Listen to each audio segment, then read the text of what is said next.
Welcome back, everyone, to the Bitcoin Business Bureau. I'm your host, as always, LitecoinLeader.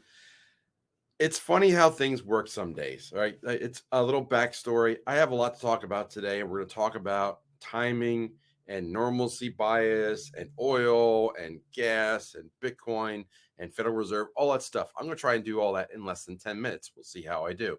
But first, I wanted to share a little story here, which is that it's funny how the days work. And it's amazing that how the tasks just fill the occupiable space. Just the number, there's never enough time in the day is what I'm trying to say. So today, like you would think it'd be easy for me to create a 10-minute video most every day. Today, not one of those days. So just jump down in front of the screen, I'm going to share a story in a moment, but I just try to get things out there and ready to get you my thoughts. And I had the AMA to set up for my Patreons tonight. We got a big AMA tonight. I hope you join me there at 8 o'clock. It's for paying members only, but hopefully everything's all set up and it'll be on Zoom, private link only. Talk to you there about a lot of different things, a lot of things changing, so much happening in the world. Be touching on several of those things, but I want to talk about the big picture. Okay. Today's Federal Reserve Day. Okay. That's what they're basically considering it, because that's all that's dominating the stories today is the Federal Reserve. They hiked it up 0.75 of a basis point, which is 0.75%. Big deal. They keep doing it. They're not slowing down, but it's way behind. It's not even close to having an impact when inflation's in double digits in reality, and they're raising by 1% or less a month. It just can't keep up. They would have to keep doing this for the next 2 years, and by that time it'll probably be too late. So they keep doing this. And the question I get so often is, when are we going to see an event? First off, like, what's the price of Bitcoin going to be? I hear that all the time, but when are we going to see like this? When are we going to see in a day like or a certain time when, a switch just gets flipped, or a dramatic event just to show things like, yes, now things are really changing. Things are really happening. I'm here to tell you the bad news, which is that you're not going to see that event. Odds are you're not going to see an event like that, because even events like major events in history, unless they're like significantly tragic, or they just don't happen that in that tight of a time span.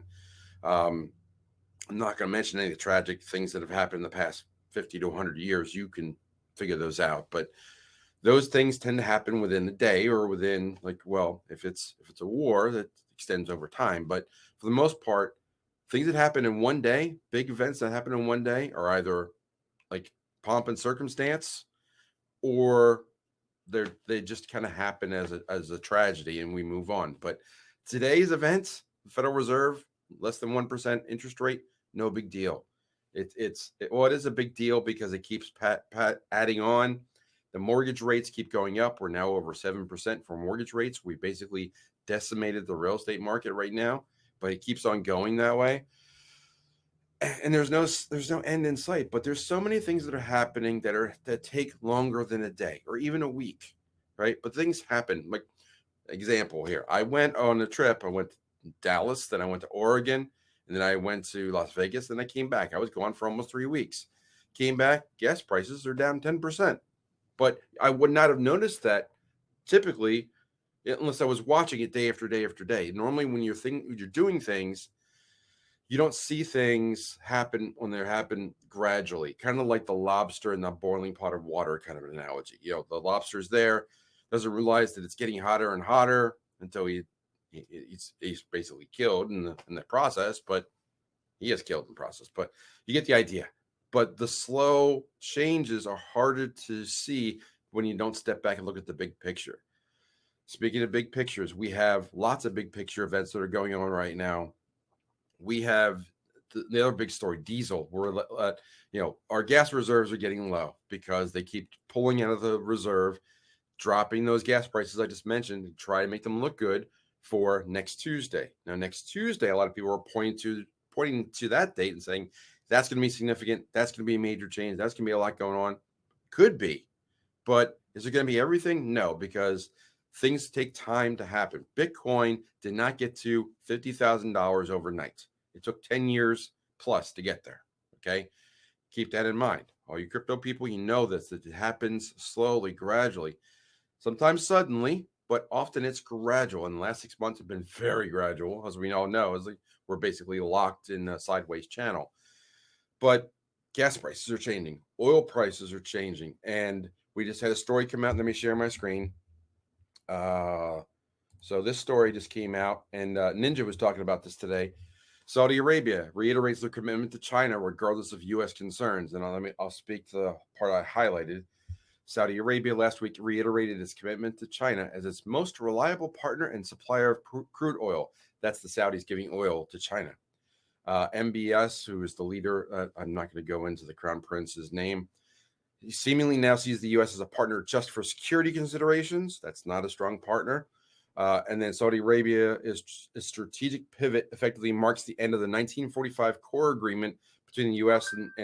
and Saudi Arabia that defined the relationship up until extremely recently. So basically, it started in 1945 with Bretton Woods.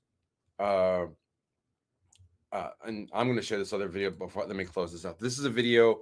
I'll make this available to you to the upper left link here. But this is a video I made less than a month ago about timing and how difficult timing is to predict. And I posted this very common meme or joke that there's free beer tomorrow because tomorrow never comes, because when you get to tomorrow, it's really today. So let me drop it as sharing. But timing is one of the hardest things to predict. Okay. And what typically happens is things happen gradually. Sometimes there's sudden events, yes, but for the most part, things change gradually over time. And those who notice them the most are either people that are very observant, or they step away and they step back, or they take bigger picture looks at things. Like what I did yesterday's video with the wheat and grain prices, and I'll try and post that up here as well.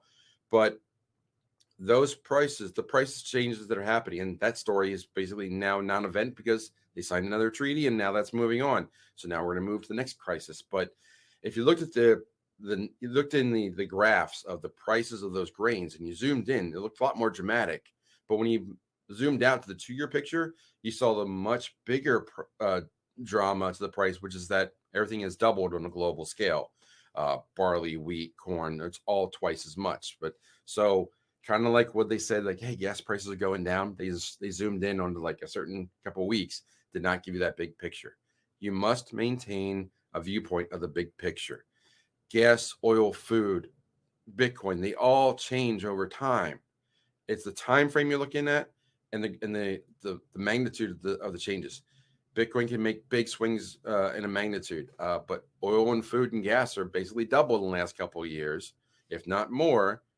But it didn't happen necessarily overnight. Like you went to the station, it was $2.50, then it was $2.75, then it was $3, then it was $3.25. And all of a sudden, California and Oregon, it's $5, $6, $7, $8. Okay, not quite suddenly, but it happened gradually over a course of a year and a half. I mean, we were out there. We were out there in Texas at this event at EconomicPreppers, and we pointed out a slide. I think it was less than 2 years ago in Ohio, maybe 2.5 years ago. Gas was it was about $1.50, and now it's more than double. It happens, but now the story, the story is we're short on diesel, and again, it goes back to the refineries. Another video I've done in the past about why. Yeah, I did that while I was in Oregon. I'll try and find that one posted up here too. I got a lot of links to make. It's gonna be tricky to get this out tonight. But diesel's low, on a 25-year low, and people say 25 days left. 25 days left. 25 days left. It doesn't mean in 25 days we're going to be out. It just means that at the rate that like we're taking some out as we're putting some in. Like there's refineries that are making diesel, yes, but they're not making it as fast as it needs to be made to keep up. So it's kind of like the bailing the water out of the boat that's got a leak. We're not able to keep up. So the diesel supply is going down, down, down, and that's going to impact all shipping, all cost of goods, everything. So while we focus on the Federal Reserve moving less than 1% interest, while all these other things are happening, if you look at silver, and we'll talk about that tonight in the AMA, silver is probably going to get drawn down in the COMEX within the next 6 months to a year. They won't have physical silver. Is it happening? Is it available today? Yes, of course. You can look and say, yep, it's available today. Tomorrow might be a different story. Just like your mortgage rate tomorrow might be a different story. And it just changes and changes and changes. So these changes happen gradually. So what can you do just to wrap up and keep it around 10 minutes? Take the action that you can. Control what you can control. Yes, we're all worried about everything, but makes no sense to worry about things beyond your control. Take the actions that you can. Today is the day that you can take action. You can go and get some silver. You can get some Bitcoin. Not financial advice, but you can get prepared. You can get food. You can get a can of gas. You can get oil. You can get whatever you think might be more expensive in the future. Go and get some of that. And every time you're at the store, hey, see what you can buy. Maybe double your, get a couple of extra things now and then. Maybe you don't want to double your bill, but know that whatever you buy today, odds are it's probably going to cost a little bit more, if not a lot more, a couple months from now. So think about that. Consider storage, consider how long it'll last. But remember the big picture. The big picture matters the most because that is where you're going to see the bigger changes. Like trying to guess, trying to be a day trader, trying to be guessing like small moves, what's going to happen today, what's going to happen this week. Very dangerous, very difficult to do. Big picture, we see the dollar is garbage, the dollar is dying. All these other things are they're just moving little pieces around the board until until the music stops, to mix analogies there. But we're going around trying to get we're playing musical chairs, right? Eventually there's going to be fewer and fewer chairs left until they're all gone. So the fiat system is dying. This is how it dies. They're going to try and distract you with a whole lot of different things going on. This shortage, that shortage, this price, that price. Focus on the big picture, okay? Get real assets, not financial advice. This is just something that you may want to consider, is that if you don't believe in these anymore, buy something worth something in the near term, the long term, whatever, and get rid of these for a better asset. Again, not financial advice, but something to consider. Much more to discuss tonight on the AMA. I'll talk to you guys at 8 o'clock. But for now, I'm going to close the door on the bureau, say follow leader one more time, and I'll talk to you soon. Take care.